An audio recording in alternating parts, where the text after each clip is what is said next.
நம்மோடு தொடர்ந்து பத்திரிகையாளர் திரு சிவப்பிரியன் நினைக்கிறார். வணக்கம் சார். வணக்கம். தேவர் நினைவிடம் நோக்கி செங்கோட்டையனும் ஓபிஎஸும் ஒரே காரில் பயணம் செய்கிறார்கள். டிடிவி தினகரனும் அங்கு இன்னும் சற்று நேரத்தில் வர இருக்கிறார். 3 பேரும் கூட்டாக செய்தியாளர்கள் சந்திப்பார்கள் அப்படின்னு சொல்லப்படுது. உங்களுடைய கருத்து சார்? அதாவது செங்கோட்டையன் அவர்கள் ஏற்கனவே சொன்னது போன்றுதான், நான் அதிமுகவை ஒருங்கிணைக்க வேண்டும் அப்படிங்கிற அந்த எண்ணத்துலதான் அவர் இப்ப இந்த விஷயங்களை பண்ணி கொண்டிருக்கிறார் அப்படின்னு பாக்குறேன். இது எதை அவருக்கு ஒரு பெரிய அளவுல ஒரு தைரியத்தை கொடுத்திருக்கும் என்றால், எப்பொழுது நான் இணைக்க போகிறேன் என்று சொன்னாரோ அப்பொழுது அவருடைய கட்சி பதவிகள் பறிக்கப்பட்டது. ஆனால் அந்த கட்சி பதவிகள் பறிக்கப்பட்ட பிறகு அவர் அமித்ஷா அவர்களை சென்று நான் சந்தித்தேன், தமிழ்நாடு இஷ்யூஸ் பத்தி பேசினேன்னு வெளிப்படையா பத்திரிகையில பேட்டி கொடுத்த பிறகு செங்கோட்டையன் அவர்கள் மீது எந்த நடவடிக்கையும் எடுக்கவில்லை. ஸோ இப்போ நம்ம இந்த மாதிரி ஒரு விஷயத்தை செய்தால் கூட நம் மீது நடவடிக்கை எடுக்காமல் இருப்பதற்கான வாய்ப்புகள் இருக்கிறது. அப்படியே நடவடிக்கை எடுத்தாலும் அதை பார்த்து கொள்ளலாம், அதை எப்படி ஹேண்டில் பண்ணணுங்கிற ஒரு முடிவுக்கு வந்ததுனாலதான் செங்கோட்டையன் அவர்கள் இந்த விஷயத்தை செய்திருக்கிறார் அப்படிங்கிறத பார்க்க முடியும். ஏற்கனவே அவர் டிடிவி தினகரன் அவர்களையும் ஓபிஎஸ் அவர்களையும் ரகசியமாக சந்தித்ததாக தகவல்கள் வந்தது. ஆனால் அந்த தகவல்களை எல்லாம் திரு செங்கோட்டையன் அவர்கள் மறுத்தார். பட் இப்ப வெளிப்படையாக ஒரே காரில் ஓபிஎஸ் ஓடு பயணித்துக் கொண்டிருக்கிறார். அதனால இது அதிமுக தலைமைக்கு விடப்பட்ட ஒரு செய்தியாக தான் நாம் பார்க்க வேண்டுமே தவிர வேற எந்த செய்தியும் இதுல இல்லை. இதுல இல்ல எனக்கு கார் கிடைக்கல, நான் ஓபிஎஸ் கார் தான் கிடைச்சதுங்கிற போன்ற ஒரு விஷயங்களை கூட செங்கோட்டையன் சொல்லலாம். ஆனால் அதையெல்லாம் யாரும் ஏற்றுக்கொள்ள மாட்டார்கள். இது முழுக்க முழுக்க ஒரு எடப்பாடி பழனிசாமி அவர்களுக்கு ஒரு பொலிட்டிக்கல் மெசேஜ் கொடுக்கிறதுக்கான வாய்ப்பாக தான் இதை நான் பார்க்கிறேன். எதற்கும் துணிந்து விட்டார் செங்கோட்டையன் அப்படின்னு புரிஞ்சுக்கலாமா? இல்ல, எதற்கும் துணிந்து விட்டார் செங்கோட்டையன் அப்படிங்கிறத விட இத ஒரு அரசியலா நுணுக்கமா பார்க்க வேண்டியது இருக்கு. ஏன்னா தேவர் மகனாருடைய அந்த நினைவு இடத்திற்கு செல்லும் வழியில் இந்த மாதிரி நான் போனேன், அவர் மீது நடவடிக்கை எடுக்கிறதுக்கான வாய்ப்புகளும் கொஞ்சம் கம்மியா இருக்கும். இது என்ன அதிமுகவுக்கும் நம்ம இன மக்களுக்கும் ஏற்கனவே இருக்கக்கூடிய ஒரு என்ன சொல்றது ஒரு அவர்களுக்குள்ள ஒரு ட்ரஸ்ட் இஷ்யூஸ் இருக்கு. அந்த ட்ரஸ்ட் இஷ்யூஸை கொஞ்சம் ஆம்பிளிஃபை பண்ற மாதிரி அந்த விஷயங்களை கூட இதுல பார்க்க முடியுது. ஸோ அதனால ஒரு ஒரு ஒரு ஒரு கேம்பிள் மாதிரி அதை ரொம்ப என்ன சொல்றது ரொம்ப யோசிச்சுதான் செங்கோட்டையன் அவர்கள் இந்த நேரத்துல இந்த விஷயத்த பண்றாரு அப்படிங்கிறத பாக்குறேன்.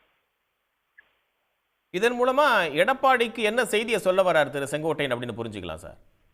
சரி, அவர் சொல்ல வர்றது என்னன்னா, உங்களுடைய நடவடிக்கைகள் எல்லாமே சரி கிடையாது, கட்சி உங்களிடம் இருக்கலாம், நான் இல்லை என்று சொல்லவில்லை, ஆனால் ஒருங்கிணைக்க வேண்டும், இவர்களை எல்லாம் பிரிந்து சென்ற தலைவர்களை எல்லாம் நாம் ஒன்று சேர்க்க வேண்டும், அப்பொழுதுதான் அதிமுக ஒருங்கிணையும் அப்படின்னு செங்கோட்டையன் சொல்ல வர்றாரு. பட் ஆனா அதற்கான முயற்சிகளில் அதிமுக ஈடுபடுவதற்கான வாய்ப்புகளை நான் பார்க்கல. அதிமுக ரொம்ப வெளிப்படையா இபிஎஸ் அவர்கள் அவர்களை கூட்டணியில் வேண்டுமென்றாலும் சேர்த்துக் கொள்ளலாமே தவிர கட்சியில் அவர்களை சேர்ப்பதற்கான வழி இல்லை அப்படிங்கிற இடத்துலதான் அதிமுக இன்னும் பயணிக்குதுன்னு நான் நினைக்கிறேன்.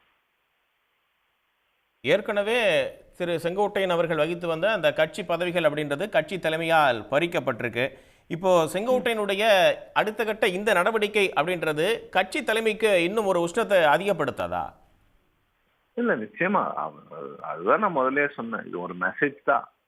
நான் அமைதியா இருப்பேன்னு நினைக்காதீங்க. இப்போ என்னன்னா அவர் இந்த மாதிரி ஒரு சூழ்நிலையில ஒரு ஒரு ஒரு ப்ராப்பரான ஒரு அவென்யூவை சூஸ் பண்ணி இருக்கிறதா நான் பாக்குறேன். தேவர் ஜெயந்தி அன்னைக்கு நான் ஓபிஎஸ் ஓட போகும்போது என்னை நீக்கிட்டாங்க அப்படிங்கிற ஒரு விக்டிமூடும் அவர் பேசலாம். மேலும் அந்த தேவரின மக்களை அதிமுக கிட்ட இருந்து அலினேட் பண்றதுக்கான ஒரு வேலையா இருக்கும். அப்படி இவர் மீது நடவடிக்கை எடுத்தா சரி, கார்ல போனதெல்லாம் ஒரு விஷயம் இல்லை அப்படின்னு நினைச்சா விட்டுறலாம். ஆனா அவங்க ஒருவேளை செய்தியாளர்களை சந்தித்து மீண்டும் அவர்களோடு சேர்ந்து இவர்கள் இருவரையும் இணைக்க வேண்டும் அப்படின்னு சொன்னாருன்னா அது உண்மையிலே கட்சியை மீறுகின்ற கட்சியினுடைய கட்சியினுடைய ரூல்ஸை மீறக்கூடிய ஒரு விஷயமா தான் பார்க்கப்படும். அப்ப நம்ம வெயிட் பண்ணி பார்க்கணும் எடப்பாடி பழனிசாமி என்ன ஆக்ஷன் எடுக்க போறாரு அதிமுக பொதுச் செயலாளராக அப்படின்னு.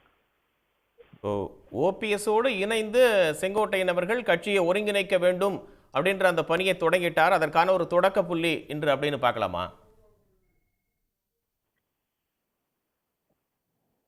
அப்படிங்கிறத பார்க்கணும். நான் ஒருவேளை நட்புணர்வோடு தான் அண்ணனோட கார்ல வந்தேன்னு அவர் சொல்லிட்டாருன்னா அவர் வந்து வெயிட் பண்ணி பார்க்கணும். ஏன்னா செங்கோட்டையன் ஏற்கனவே வந்து நான் கெடுவெல்லாம் விதிக்கலன்னு சொன்னவர் தான்.